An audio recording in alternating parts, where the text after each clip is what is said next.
Welcome to do 5 animals Qigong with me. In this sequence, we are going to learn the bird stretch, which is very good for our lung and breathing.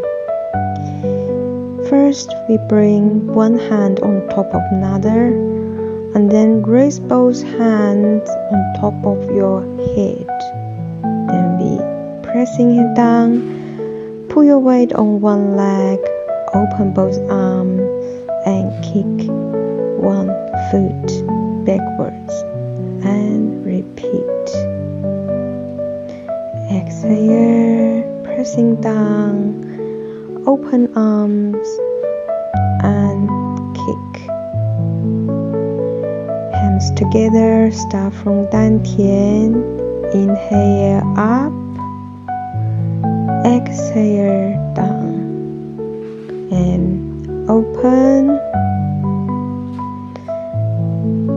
Bring the foot back.